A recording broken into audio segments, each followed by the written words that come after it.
So season-ending interview, and for you, it's a pretty wild year, right? How do you kind of reflect on this one?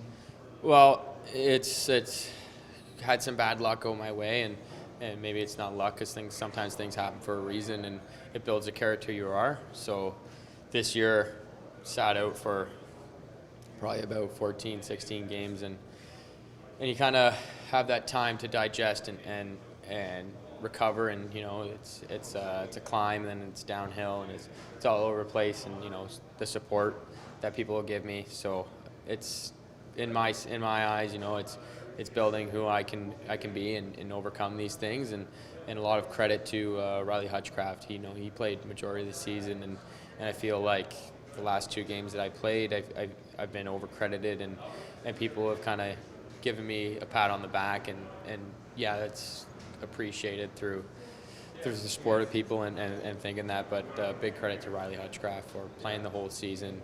He was the guy that grinded it out, and he was the guy going to work Monday to Friday and coming out on a weekend and playing to his fullest potential, and as well as when we were at practice or when we're at games or just through the week, he's reaching out to me, and he's coming over and being the best teammate and supporting my recovery. So I think that I wish that more people could see it and understand it, but Riley Hutchcraft was a massive part to this team this year.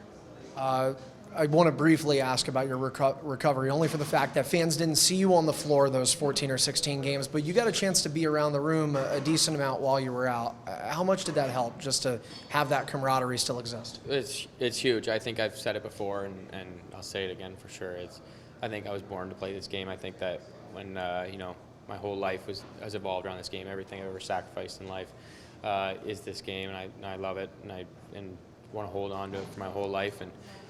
And it's massive for myself to be around the room, probably more than it is for the other guys to see me. It really hits home, and I think I'm built to do this. So it was much needed to go through the process of recovery, and every time you see your teammates and they're willing to see how you're doing and just being around it keeps that fire in your belly. And I think that that's the one thing that crushes an athlete is when he loses his fire in his belly, and being around it kind of keeps that flame lit. And so it was huge for me to be around.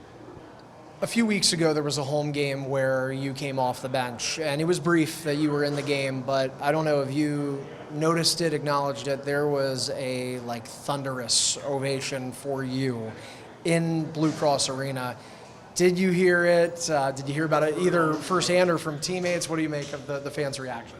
Absolutely, I heard it, and it's when I stepped on the floor, and people giving me that kind of that cheer. That's pretty hard as an athlete to ever want to leave that city when you have a city backing you up like that and supporting you and through the good, the bad, and to give me that kind of time, and that feels great. That feels like that was the next step for my recovery, was them coming back and with open arms and willing to watch me do my thing. So that was huge for me.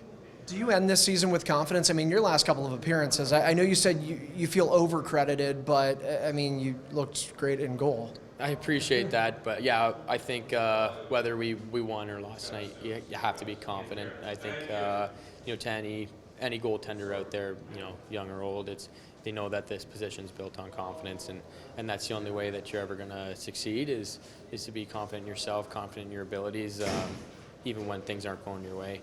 So I would 100% say leaving this season with confidence. Obviously disappointment, but confidence without a doubt.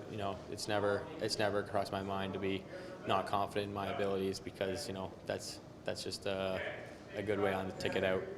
Last thing I'll ask you is, it's summertime for some guys, it's more lacrosse, for others it's time away, maybe a combination of both. What are your plans this offseason? So I've sat out a few lacrosse seasons in the summer with unfortunate things, but this summer I plan to play up in Owen Sound. I've got really, really excited to start that.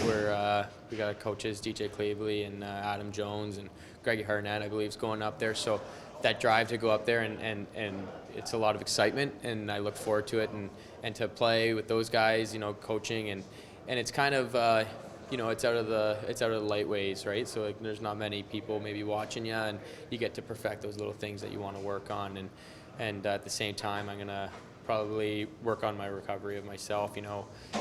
Take real good care of my health, my nutrition, and also enjoy the summer, and maybe take a few steps here and there away and go do something nice with my girlfriend. She probably deserves it. Go away every weekend for this league, and so maybe do something nice with her in the summer.